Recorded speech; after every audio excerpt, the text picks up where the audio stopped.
क्षेत्र में लगातार 11 शेड का निर्माण जो कार्य होना है उसका शिलान्यास किया है। आप तस्वीरों में देख सकते हैं कि ये शेड है जो विभिन्न जो जगह है, जो पंचायत है वहाँ जाना है, और ये शेड जो कब्रिस्तान है उसके बगल में बनना है।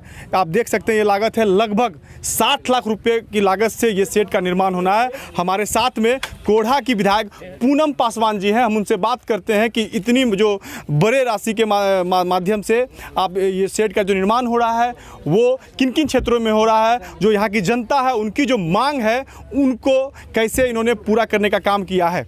पूनम जी, बधाई हो आपको। 11 शेडों का निर्माण हुआ है, लगभग 60 लाख राशि से है। कहाँ कहाँ है और कैसे इसका आपने प्रारूप तैयार किया? बिल्कुल, ये एक नया इस कॉन्स्टिट्यूंसी में नया प्रारूप तैयार हुई है और इस तरह का शेड मेरी सोच आई कि जब कि लोग जनाजा लेके आते हैं, जब वर्षा हो जाती है या काफ़ी धूप रहती है जिसके कारण कि लोगों को काफ़ी परेशानी होती थी, तो मुझे एकाएक लगा कि अगर एक शेड का निर्माण हम लोग अगर समुदाय भवन टाइप का अगर बनाते हैं तो कम से कम लोग नमाज पढ़ सके और वहाँ पे बरसात में और या गर्मी की धूप में 5 मिनट उस जगह बैठ सके और उनको राहत मिले। इसी सोच के तहत हमने बनाने की कोशिश किया और लगातार हमने 11 जितने सरकारी आपका यहाँ पे कब्रिस्तान है, मैंने 11 कब्रिस्तान में यहाँ शेड देने का काम किया और आज अपने उद्घाटन आपने देख रहे हैं। ठीक है, मैं एक दर्शकों को ये दिखाना चाहूँगा कि जो शेड है ये आप देख सकते हैं कि ये एकम्बा कब्रिस्तान है जहाँ पे ये शेड का निर्माण होना है। 5,42,400 रुपये की लागत से है। फिर आप देख सकते हैं कि कोढ़ा प्रखंड के चंदवा पंचायत में है, उसकी भी राशि जो है लगभग 5,42,000 के आसपास है।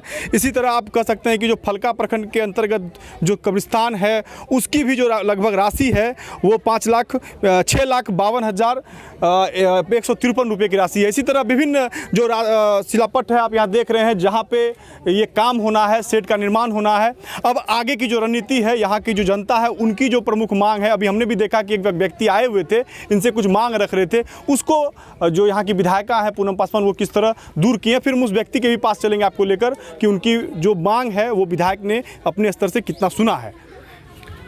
निश्चित तौर पे जो अभी जो आप खड़े हैं यहाँ पे पानी लगी हुई है, जो लोग जनाजा लेके जाते हैं काफ़ी बड़े पानी है, तो उन लोगों का डिमांड था कि अगर आप इसमें मिट्टी भरा, तो मैंने मुखिया जी हमारे उपेंद्र जी हैं उनसे हमारी बात हुई है, तो उन्होंने कहा है कि मनरेगा के तहत फिर हम जो प्रखंड विकास पदाधिकारी उनसे भी हम बात करेंगे कि मनरेगा के तहत में इनमें कम से कम मिट्टी भराई हो जाएगी, तो जिससे कि इन लोगों को जाने आने की समस्या ख़त्म हो जाएगी। साथ साथ हमारे ग्रामीणों का भी एक था कि अब सरकार को आप देख रहे हैं नीति, जहाँ की पीएचसी में डॉक्टर की कमी है, स्वास्थ्य में कई ऐसे दवाइयाँ की कमी है, ऑपरेशन नहीं हो पाती, जिनको कि पूर्णिया ले जाते मौत हो जाती है, कभी कटिहार ले जाना पड़ता है। तो हमने लगातार एक स्वास्थ्य में मांग रखने की कोशिश की और इन लोगों का जायज़ मांग है कि हमारे यहाँ एक जो उप स्वास्थ्य केंद्र का निर्माण हो गया, लेकिन 2016 में ISCS और प्रभारी उद्घाटन करके चले गए, लेकिन इसमें अभी तक कोई डॉक्टर नहीं, नर्स, किसी प्रकार की कोई व्यवस्था नहीं है।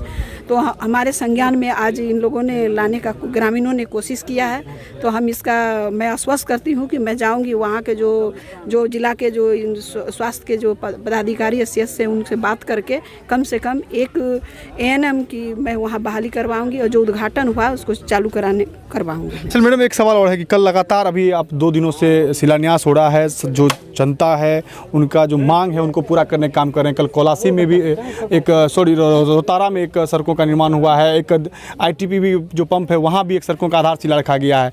तो कुल मिला के कहा जा सकता है कि जो लोगों की जो मांग है, जो जिसकी स्थिति सड़कों की खराब है, जो कटिहार जो मुख्यालय है वहाँ से जो लोगों का जुड़ाव होगा उसके लिए आप कर रहे हैं। फिर आगे की आपकी क्या स्थिति है और आगे किन किन योजनाओं का शिलान्यास होना है?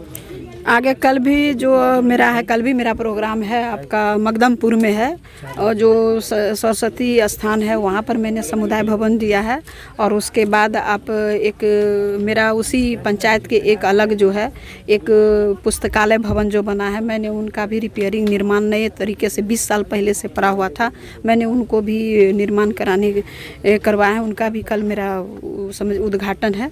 तो मैंने इस तरह से अभी लगातार अभी 2 और भी सड़कें हैं जो जिनका मुझे करना है। मैंने लगातार इस तरह का कार्यक्रम पड़ा, क्योंकि लॉकडाउन के वजह से 4 महीने जो लॉकडाउन रहा उसके वजह से हमने कार्यक्रम में थोड़ा सा डिले हो गई, लेकिन अब जो है हम इनकी शुरुआत किए हैं तो काफ़ी मेरे पास जो है अभी उद्घाटन शिलान्यास करने के लिए पड़ा है। निश्चित तौर पे जनता को कोशिश मैं कर रही हूँ कि जो उनकी डिमांड है मैं उन्हें पूरा लगे और मैं उन्हें पूरा करने की कोशिश कर रही हूँ।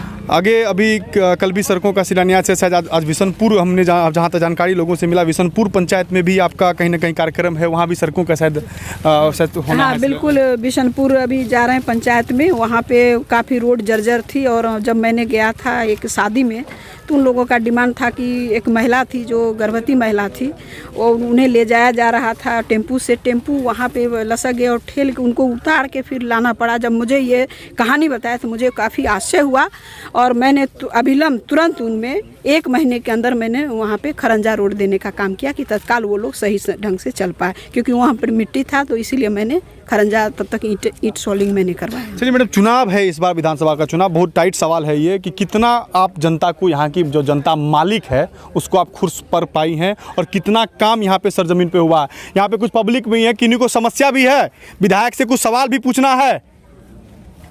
विधायक अभी आपकी है, कोई सवाल है तो पूछ सकते हैं।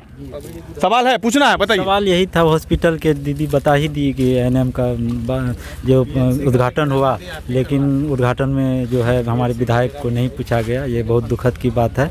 और फिर दीदी आश्वासन दिए हैं कि मिट्टी का भराई। इनके कामों से कितना खुश हैं? इनके कामों से हम लोग बहुत संतुष्ट हैं, जबकि इनकी सरकार नहीं है फिर भी अच्छी काम की है। बहुत बहुत इनको धन्यवाद देते हैं। धन्यवाद देते। चलिए, जनता थे, जनता मालिक होती है, कहा जा सकता है कि विधानसभा का चुनाव है और वो जनता मालिक कहीं ना कहीं खुश नजर आती है। और हैं, हम उनसे जानने का प्रयास करते हैं। बताइए। यह नहर का पुल जो है, पुल बहुत ज़्यादा जर्जर हो चुकी है। उस पुल का भी कोई सा मरम्मत करने का कोई कार्य किया जाए जो कि उसको आने जाने में सुविधा नहीं। कहाँ पे है? नहर पे यह पुल है, बहुत ज़्यादा जर्जर है, बहुत पुराना पुल है। उसको अविलंब जो है उसको नया तरीके से बनाने का कोशिश कीजिए, यही मेरा कहना है। मैडम, सवाल है, पब्लिक है आपके पास में, नहर का पुल है, सांसद का भी क्षेत्र पड़ता है, विधायक भी आप हैं। वो पुल, सही बात है कि जिस समय मैंने जीती थी, मैंने 1 महीने के अंदर मैंने 8 पुल का निर्माण कराने का प्रयास किया। मुख्यमंत्री गांधी सेतु योजना के तहत में एक उसमें काफ़ी पैसे रहते, जिसके बाद कि इसके पूर्व में पैसा रहता था, लेकिन जैसे हम लोग जीत के आए वो 6 महीना के अंदर फिर वो पैसा सरकार वापस ले लिए। नहीं तो इसके पहले हम लोग को हाथ में था कि 25 लाख का निर्माण हम लोग करा सकते, लेकिन उस समय जितने भी हमने 25 से 30 पुलिया का निर्माण लिख के, जिसमें कि कई त्रुटि पाई गई, जिसमें मेरा 8 गो कटिहार जिला में अगर 12 पुल पास हुई थी, जिसमें कि 8 सिर्फ मेरा कोढ़ा का पास हुआ था। और अभी इन्होंने पुल का एक डिमांड ही नहीं, परसों इन्होंने डिमांड रखा था। एक हम आए थे यहाँ पे एक शौचालय का निर्माण उद्घाटन के समारोह में, जिसमें जिला पदाधिकारी कई लोग थे, उस समय इन्होंने रखा है जो अभी आपको कहा है, और वो मेरे संज्ञान में है। मेरे 3 दिन पहले मेरे पास संज्ञान में आया है। फिर हम कोशिश करेंगे कि उसको जल्द से जल्द उसको बनाने का प्रयास करें। चलिए, विधायक ने आश्वासन दिया है कि जल्द से जल्द वो जो नहर वाला पुल है उसको बनाने का काम किया जाएगा। सर थोड़ा बात कर, क्या बताइए? बताइए। का मंदिर जो है वसने रहते हैं, मंदिर का कुछ अथी कर अप्लाई कर बनाए दो, कहूँ ना करी का। हम सीधा विधायक जी से पूछते हैं, इनका कहना है, इन पे क्या कहेंगे? क्या कि चुनाव भी है इस बार, आपके पास समय भी कम है। देखिए, मंदिर अभी सरकार का नियम है और जो मेरा योजना है उसी में लगाया जाता है, जो कि सरकारी गवर्नमेंट रहे, चाहे वो मंदिर रहे, मस्जिद रहे, जो भी रहे।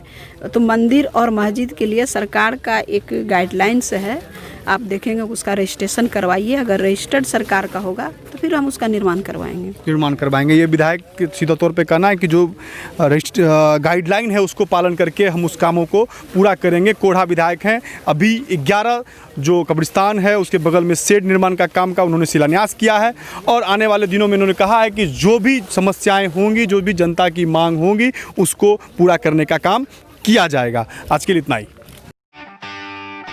बिहार विधानसभा चुनाव 2020, अब की बार किसकी सरकार, किस में कितना है दम, कौन मारेगा बाजी, किसका होगा पलड़ा भारी, एनडीए की बनेगी सरकार या विपक्ष भरेगा हुंकार।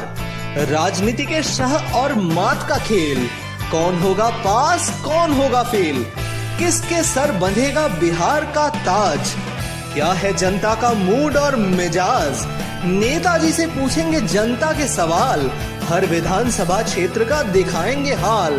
Powered by Brajesh automobile Purnia. चुनाव के हर अपडेट के लिए देखते रहे प्रत्येक न्यूज लाइव।